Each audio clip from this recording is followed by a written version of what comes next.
The European Union is set to announce more details of its proposed countermeasures to U.S. tariffs today. The Trade Commissioner Maros Sefcovic says the bloc won't be pushed into any unfair deal, adding they're prepared for any scenario, even as the world's largest economic partnership is in jeopardy. Well, the EU is also looking elsewhere to forge new alliances, including in Asia. Mr. Sefcovic was in Singapore, where he spoke to CNA's Loke in an exclusive chat, saying that his phone has been ringing off the hook from those seeking to make deals with the bloc.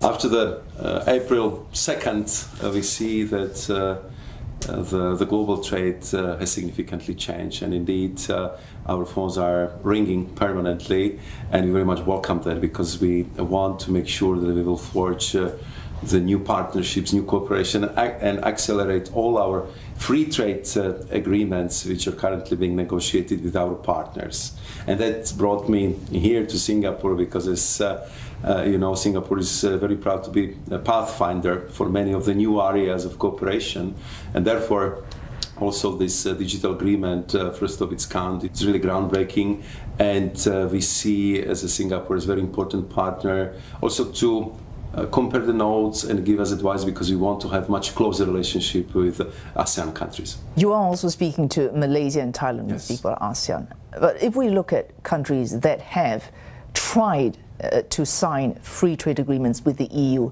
and have fallen by the wayside over the years. So we've got Indonesia, multiple rounds, India, multiple rounds, Australia, multiple rounds. But now, finding focus and finding the need to overcome the many differences to come back to speaking to the European Union.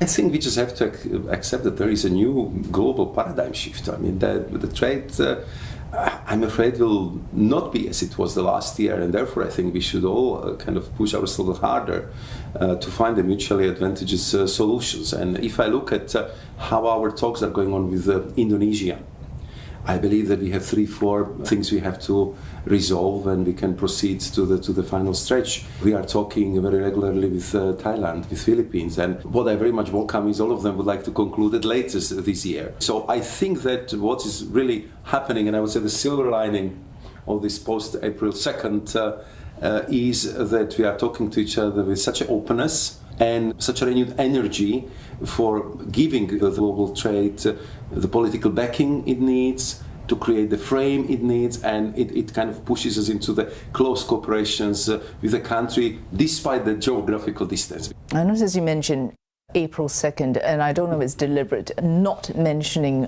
why we're looking at pre and post-April 2nd. So the elephant in the room, of course, is the United States. Now, you're looking at the 87% of world trade that does not involve the United States, but still the 13% is a very significant one because this multilateral rules-based order, the US was the architect of that, despite perhaps turning its back on it, at least under this current administration. How are your talks proceeding with the White House? I think that we have spent with my counterparts, with Mr. Howard Lutnick, Secretary of Commerce, and Ambassador Jamieson Greer, literally dozens and dozens of hours of personal talking time, be it me being in Washington, D.C., or having very frequent VTCs or the personal phone calls. And I think that it was absolutely necessary at the beginning because we just wanted to understand what is the primary goal of this new American trade policy. And I think that the whole world was surprised by these high tariffs, which of course we do not welcome. We've been very clear, and also I passed this message to my American counterparts that these tariffs are unjust, they're unfair.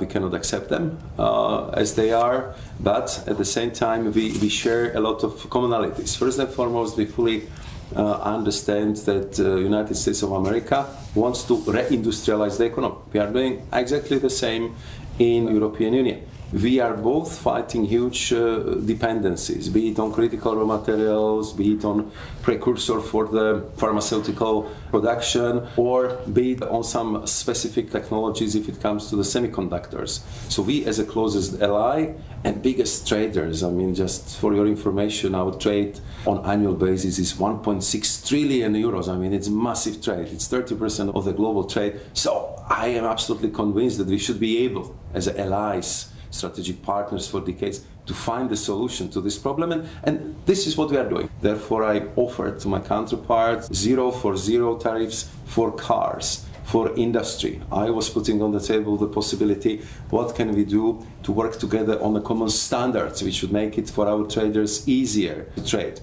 That I also highlighted that we are ready to talk about the deficit, but we have first to agree on what is the real level of deficit, because we have a difference of opinion how the services should be counted in or out. Okay, on this, and we need to be detailed, because this is one thing that you cannot argue about or argue away. The US has a services surplus with the European Union. The European Union has a goods trade surplus with the United States. So if you use one to offset the other, you're looking at roughly 50 billion euros in deficit for the United States. And your proposition has been buy more LNG, buy more soybeans as an example, and then you can make up that 50 billion. But you've had the US president himself come out to say he believes the deficit is 350 billion US dollars. That's very different from 50 billion euros is about 56 billion euros. Right. If you can't even reconcile such a basic number, how to reach any agreement? That's a very good question.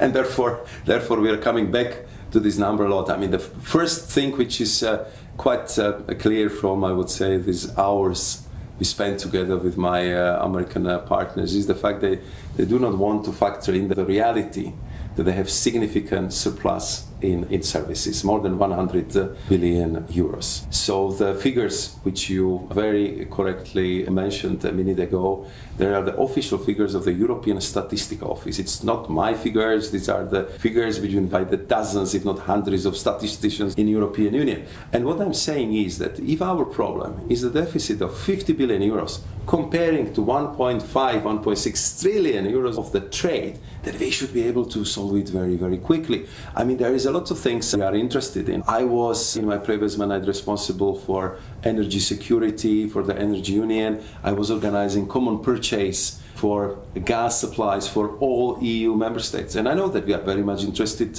in delivery of LNG for the European member states. And I know that our American partners are looking for investors. Would you be prepared to go so far as to negotiate what trade advisor Peter Navarro has called non-tariff barriers? President von der Leyen has said, these are sacrosanct, these are sovereign decisions. We will not negotiate on VAT, we will not negotiate on food standards.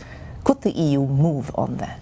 I cannot imagine, to be honest, because I think that, and I'm glad that my American partners are not referring that often to the VAT, because honestly, to accept the fact that that VAT, which is used by, I think, 160 countries in the world, is a non-tariff barrier, I think it's a little bit far-fetched. And then, of course, if it comes to the phytosanitary standards, I was discussing this with my American counterparts, and I think they're going in the same direction, more or less to have less chemicals in the food because it's healthier. And I mean, we just started with it earlier. But are we having the non-tariff barriers because we have very difficult approval process if you are exporting a new type of the car to the United States or vice versa? Can we make it smoother? Can we make it faster? Can we use each other labs? Can we start the work on, let's say, common standards or mutual recognition agreements for industrial machines, for example? All this we are, of course, ready to look at. And, of course, in such a massive trade relationship like we have with the US, of course you would have a problem. But I think for that you need goodwill and you need to have well-established structures which could solve these problems.